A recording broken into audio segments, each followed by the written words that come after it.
Hey everybody, it's G Marks and welcome to another episode of the Paychex Thrive Week in Review podcast. Thank you so much for joining me.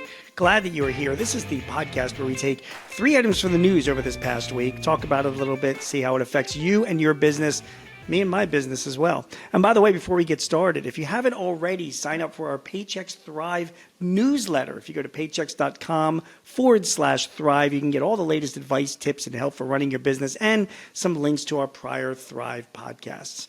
All right, so let's get to the news, shall we? The first bit of news comes from bizbuysell.com. BizBuySell is a research site that helps buyers and sellers of businesses buy and sell their business. They put out a quarterly report. It's called the BizBuySell Insight Report. And this quarter, the information, I think, is of real interest for people running businesses. Small business acquisitions grew 10%, they reported, over the previous year and 3% over the previous quarter. This is according to, again, BizBuySell's Insight data. Just some details about this. That what's interesting is that for new borrowers, they appear to be adapting to the higher and longer interest rate environment. A guy named Max Fryer, who is a managing director at Calder Capital, commented in the report, the memory of low rates is fading and the reality of higher rates well into the future is helping everyone get present to reality, he says. The largely sensible changes he sees that the SBA has made regarding partial ownership and loosening the rules around seller financing are solid attempts to widen the wider market for buying and selling businesses. One interesting thing to note about this is that business transactions are still down 5% than they were in 2019 before COVID. However, deal making is becoming more prudent as buyers and sellers carefully consider price and terms to better align with the market. Today, 27% of sellers are open to including some portion of seller financing compared to 22% a year ago. This is good news for buyers, according to BizBuySell, where 85% say they consider this kind of thing, seller financing, to be important. I think this is great news for both buyers and sellers. We are seeing a big uptake in the business transactions, people buying and selling businesses.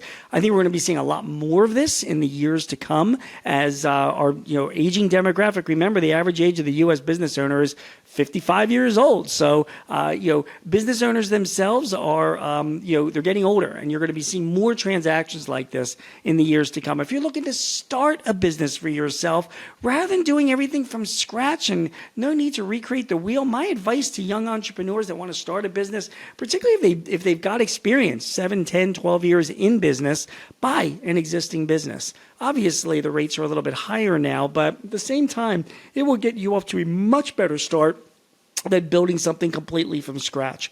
And I think as the numbers are showing by BizBuySell, we're seeing more people take buyers up on those offers. Again, we're going to be seeing more of those transactions as the days to come, even in this rate of higher interest rates. So I think that is good news. What's not good news, I think, for both employees and business is a new report that just came out in American City Business Journals, particularly the Philadelphia Business Journal. This is the playbook written by Andy Medici, and he's reporting on a few surveys about tipping. The tipping debate rages, is what he says, as America barrels towards a new normal. And let me give you some data about this. A recent survey by a company called Coupon Birds found that 76% of Americans say tipping culture has gone too far, with 47% saying they're being asked to tip even at automated or self-service kiosks, which is kind of a bummer, right? Other surveys also echo this same sentiment. 66% in Coupon Birds surveys said they tip purely to avoid awkwardness. Sometimes that's me. And 63% do it to avoid confrontation, while 84% of Americans believe the minimum wage should be increased for servers. But an internal survey of customers that was done by Homebase, that's the scheduling and payroll platform company, they found that 48% of its customers said tips went down in the past year. Rushi Patel, who is the CEO or the Chief Revenue Officer of Homebase, said that there's a new normal going on with respect to tipping. If the volume of tips are coming down, it likely echoes the frustration that the customer is facing when they are dining out, and also the concept of tip fatigue.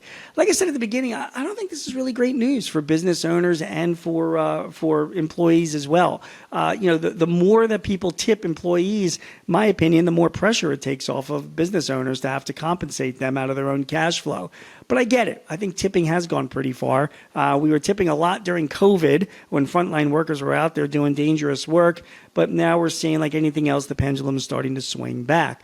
My thoughts, if you're running a business in the restaurant or service industry where tipping is part of the culture, you want to train your employees, motivate your employees to really do a fantastic job where customers like myself, we want to tip, and we don't feel guilty about tipping. We want to provide that extra form of dollars and cents into that employee's pocket. The more that you train your employees, the better work culture you have, the better motivation you give them. I think the more tips they will receive, and in the end, that will not only benefit them, but you as well as the business owner, because you won't have to make up for it in your own compensation. So tipping culture, again, the pendulum swinging back. The last bit of news this week comes from the Columbus Dispatch. And you know what they're saying? They are saying, based on a survey, that Ohio is the #1 state to start a business. Ohio. This is a new survey that came out from a company called FinFair, and they cite the lower business costs of operating in Ohio. Did you know if you operate in Ohio, the state corporate tax rate is 0%? Now, there are other states that also have a 0% corporate tax rate, but that is certainly an attractive thing. Did you know that if you run a small business in Ohio and you make less than $385,000 a year, it's okay to pay your employees the federal minimum wage? Anything above that, you have to pay the state minimum wage of $10.45 an hour, which is still quite much lower than what some other states are mandating. That low wage base has allowed Ohio business owners to cut down on what they pay in state unemployment taxes. Also, the survey cites that there's lower commercial electric bills in Ohio and less cost to startup companies like limited liability companies. The survey also says that during the first year, the survival rate of Ohio's small businesses is a whopping 78.5%. And get this, after 5 years, the survival rate is 53%, which is pretty high compared to a lot of other states. By the way, let me give you the other 9 states that are in the top 10 best states to start a business, okay? We've got, besides Ohio, we've got Nevada, Indiana, Arkansas, North Carolina, California, Oklahoma, Kentucky, Pennsylvania, and Mississippi, according to FinFair.